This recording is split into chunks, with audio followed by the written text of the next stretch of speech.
وہابی سوتے جگتے وہابی. آخر اختلاف کیا ہے؟ انہوں نے ہمارا آپ کا کیا بگاڑا، آپ کا کیا نقصان کیا ہے؟ بعض دفعہ تو دنیاوی اعتبار سے وہ آپ کی مدد کرتے ہیں، لیکن پھر بھی ہم ان کا رد کرتے ہیں. رد کیوں کرتے ہیں؟ ہم سے ان کو اختلاف نہیں ہے، ان کا اختلاف تو رسول پاک سے ہے.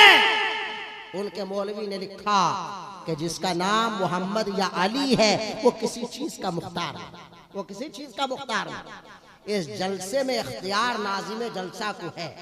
یہ جب چاہے جسے چاہے اسے مائک پہ کھڑا کر دے، جسے چاہے اس کا ٹائم کم کر دے، جس شاعر کو چاہے کہہ دے کہ 5 شعر پڑھنا ہے، جس کو چاہے کہہ دے کہ آپ جتنی دیر چاہے پڑھے.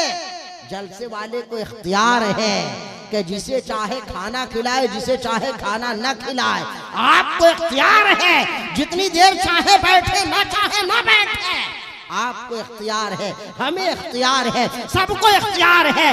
ظالم وہابیہ لکھتا ہے کہ جس کا نام محمد یا علی ہے وہ کسی چیز کا مختار نہیں. بتاؤ مسلمانوں، یہ رسول پاک کی توہین ہے کہ رہے؟ ایک ظالم یہ لکھتا ہے کہ جیسا علم غیب حضور کو حاصل تھا ویسا علم غیب تو زید و عمر بلکہ ہر صبی و مجنون بلکہ جمیع حیوانات و بہائم کو بھی حاصل ہے. اور یہ ہوا میں نہیں کہہ رہا ہوں، ساری عبارتیں بھی مجھے یاد ہے جن کے اوپر کفر کے فتاوے ہیں، ان کے حوالے بھی یاد ہیں، مصنفوں کا نام یاد ہے. اتنا وقت نہیں ہے کہ سب کا تذکرہ کروں. یہ جھگڑا ہم سے نہیں ہے، اعلیٰ حضرت سے نہیں ہے. لوگ کہتے ہیں کہ اعلیٰ حضرت ناراض ہو گئے تو دیوبند والوں کے خلاف لکھنے لگے. نہیں، اعلیٰ حضرت کے خلاف انہوں نے کچھ نہیں لکھا.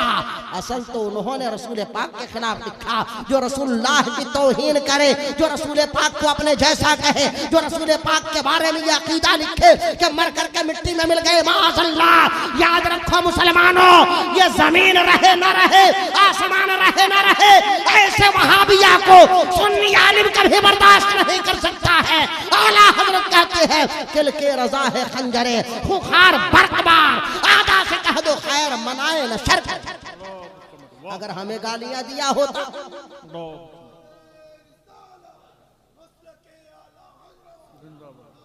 ہمیں گالیاں دیا ہوتا معاف کر دیتے، ہمارے باپ کو گالیاں دیا ہوتا معاف کر دیتے، ہمارے خاندان والوں کو گالیاں دیا ہوتا معاف کر دیتے. لیکن وہ تو جان ایمان کو گالیاں دے رہے ہیں، روح ایمان کو گالیاں دے رہے ہیں، پیغمبر اسلام کو گالیاں دے رہے ہیں، اللہ کے نبی کو گالیاں دے رہے ہیں.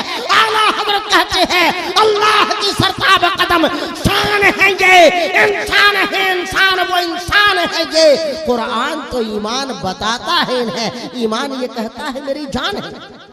جو جانے ایمان ہو اس کو وہاں بھی گالیاں دیتے ہیں. اس لیے ہم انہیں ان کا رد کرتے ہیں. لوگ کہتے ہیں کہ وہابیوں کا اتنا رد 1400 سال میں جب سے اسلام ہندوستان میں آیا، آپ نمازیں پڑھتے تھے، ہاتھ یہاں تک لے جاتے، یہاں ہاتھ باندھ لیتے تھے. آج سے 200 سال پہلے ایک مولوی صاحب دلی میں پیدا ہوئے، بڑے باپ دادا کا نام لے کر کے انہوں نے ایک نیا فتنہ ہندوستان میں کھڑا کیا. کہا کہ نہیں، اب ہاتھ یہاں تک نہیں بلکہ یہاں تک اٹھانا ہے، یہاں تک ہاتھ اٹھانا ہے. پھر کہا کہ یہاں ہاتھ نہیں باندھنا ہے، یہاں ہاتھ باندھنا ہے. کہا کہ اب دھیرے سے آمین نہیں بلکہ بہت زور زور سے آمین کہنا ہے. کہا کہ نمازوں میں سورہ فاتحہ پڑھنا کمپلسری ہے.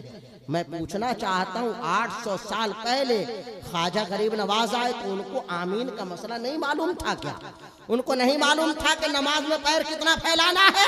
ارے جو اسلام لے کر کے آیا وہ اسلام نہیں سمجھ سکا. اور آج سے 200 سال پہلے وہابیہ پیدا ہوئے تو انہوں نے کہا کہ نماز اس طرح نہیں اس طرح پڑھنی ہے، روزہ اس طرح نہیں اس طرح رکھنا ہے. یہ فتنے پیدا ہوئے. ایک فتنہ پیدا ہوا جس کا نام وہابیت ہے، ایک فتنہ پیدا ہوا جس کا نام دیوبندیت ہے، ایک فتنہ پیدا ہوا جس کا نام اہل قرآن ہے، ایک فتنہ پیدا ہوا جس کا نام نیچریت ہے، ایک فتنہ پیدا ہوا جس کا نام قادیانیت ہے، ایک فتنہ پیدا ہوا جس اس کا نام رافضیت ہے. یہ الگ الگ فتنے آئے, نئے نئے لباس میں, نئے نئے وضاحت میں فتنے آتے رہے, سب اپنا اپنا کام کرتے رہے, مسلمان بچتا رہا. ہمارے بزرگوں نے کہا